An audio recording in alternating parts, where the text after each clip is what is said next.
Hola a todos y todas. En este vídeo os voy a explicar la estructura del plan general contable. Lo tenéis todo desarrollado en la unidad, pero voy a explicarlo paso a paso. Primeramente, en cuanto a la estructura del plan contable, el plan general contable tiene 5 partes. Por un lado está el marco conceptual, en segundo lugar están las normas de registro y valoración, en tercer lugar las cuentas anuales, en cuarto lugar el cuadro de cuentas y en quinto lugar las definiciones y relaciones contables. Bien, siguiendo diferentes autores y empezando por el marco conceptual, podríamos decir que es el armazón sobre el que descansan aquellos principios y normas que van a regir el Plan General de Contabilidad y está constituido y elaborado siguiendo el razonamiento lógico-deductivo del marco conceptual que elabora el IASB, que es el International Accounting Standards Board. Bien, el marco conceptual se estructura a su vez en 7 partes, que las vemos aquí diferenciadas. Esas 7 partes y dentro de las cuales están los principios contables que los tenéis también desarrollados aparte en esta unidad didáctica. Bien, brevemente veamos uno a uno. Primeramente tenemos las cuentas anuales e imagen fiel. Aquí nos dice que las cuentas anuales comprenden el balance de situación, la cuenta de pérdidas y ganancias, el estado de cambios en el patrimonio neto, el estado de flujos de efectivo y la memoria. ¿Vale? Lo que nos dice esta parte del marco conceptual es que todos estos documentos deben formar una unidad, deben redactarse con claridad y deben mostrar la imagen fiel de la situación empresarial. En segundo lugar están los requisitos de la información a incluir en las cuentas anuales. Estos requisitos nos dicen que la información a incluir debe ser relevante, fiable, íntegra, comparable y clara. En tercer lugar, la tercera parte del marco conceptual son los principios contables. En primer lugar tenemos el de empresa en funcionamiento. Se considerará en este caso que la empresa va a continuar en el futuro previsible, ¿vale? No solamente en este ejercicio económico. El segundo principio es el de devengo. Esto quiere decir que los hechos económicos se van a notar cuando ocurran con independencia de su pago o cobro.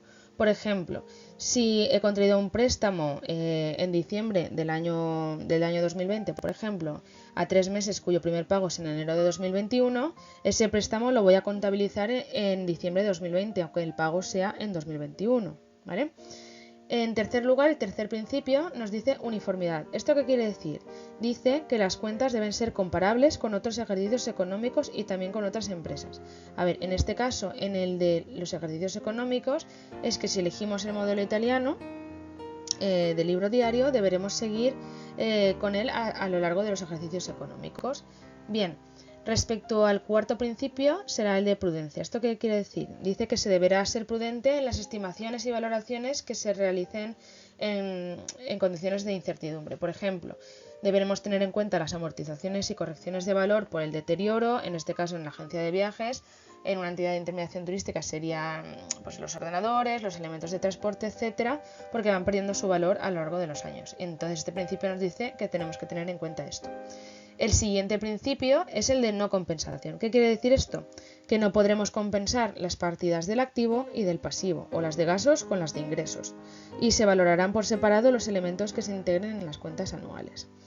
Bien, y el último nos dice el de importancia relativa. Aquí dice que se admite la no aplicación estricta de algunos principios y criterios cuando la importancia sea relativa en términos cuantitativos o cualitativos, o que la variación que tal hecho produzca sea escasamente significativa. Es decir, si con este hecho no se alteran las cuentas, pues entonces las cuentas como imagen fiel, pues no tiene por qué anotarse, ¿vale? Bien. La cuarta parte de las cuentas anuales son los elementos de las cuentas anuales. Esta parte que dice que se diferencian dos categorías. Los que una vez reconocidos se van a integrar en el balance de situación y los que una vez reconocidos van a integrarse en la cuenta de pérdidas y ganancias. ¿Vale? Si están relacionados con la situación financiera o patrimonial, que serán los activos pasivos y patrimonio neto, estarán en el balance de situación. Y si están relacionados con la situación económica, ¿qué quiere decir esto? Ingresos y gastos, los incluiremos en la cuenta de pérdidas y ganancias. Bien, o en su caso también en el estado de cambios en el patrimonio neto, ¿vale? Los que son lo de los ingresos y los gastos. Bien, en cuanto a la quinta parte del marco conceptual, son los criterios de registro o reconocimiento contable de los elementos de las cuentas anuales. Lo que quiere decir es el proceso por el que se incorporan los elementos de las cuentas anuales a las propias cuentas anuales. Por ejemplo, en un activo que se registra en el balance de situación, se deberá registrar su aumento, su disminución y su ingreso o su aumento en el patrimonio neto. Bien. En la sexta parte del marco conceptual tenemos los criterios de valoración. La valoración es el proceso por el que se asigna valor monetario a cada uno de los integrantes de las cuentas anuales. Algunos criterios pueden ser el coste histórico, el valor razonable, el valor neto realizable, el valor actual, entre otros. Pero esto no lo vamos a ver en profundidad en esta unidad. Y la última parte del marco conceptual son los principios y normas de contabilidad generalmente aceptados.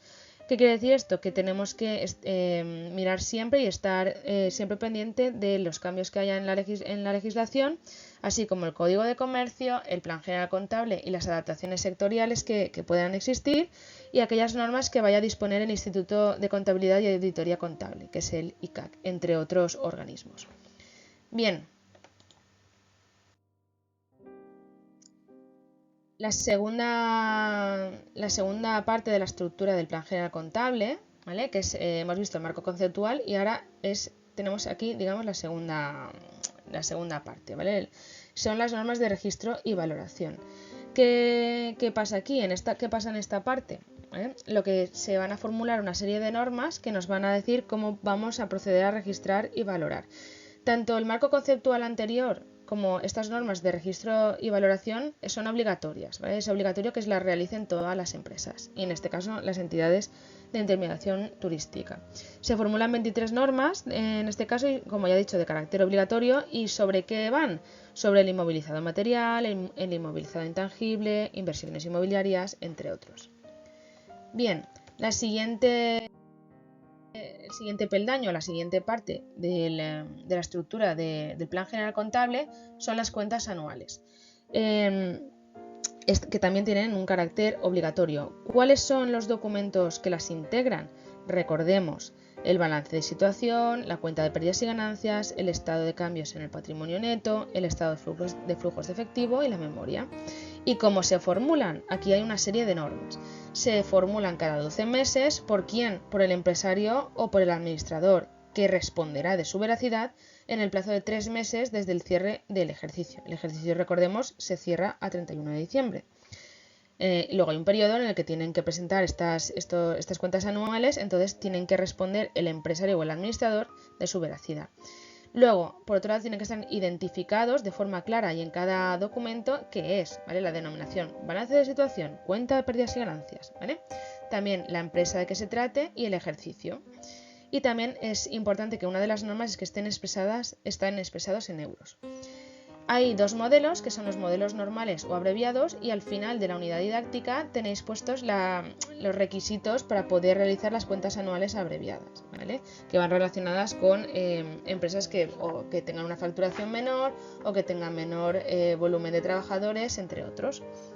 Bien. En cuanto a la cuarta parte del Plan General Contable, es el cuadro de cuentas, que tenéis un vídeo puesto en Aules para poder digamos, diferenciarlo, identificarlo y saber cuáles son todos los grupos de cuentas.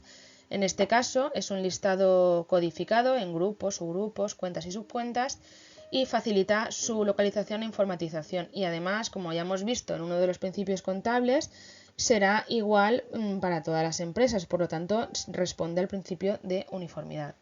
El cuadro de cuentas, ponerlo en las cuentas anuales, no es obligatorio, ¿vale? No es obligatorio presentarlo y elaborarlo, pero hay que tenerlo en cuenta para hacer todas las cuentas anuales. Bien, aquí tenéis que es una cuenta, sabéis que es un instrumento que va a recoger las variaciones que experimenta un elemento patrimonial, ya sea un bien, un derecho o una obligación, un ingreso o un gasto, y que va a poner de manifiesto su situación en una fecha determinada, ¿vale? Están divididas, como ya hemos visto, y veréis en el otro vídeo, en cuentas de balance y en cuentas de gestión. Bien, y ya por último, la quinta parte del Plan General Contable son las definiciones y relaciones contables.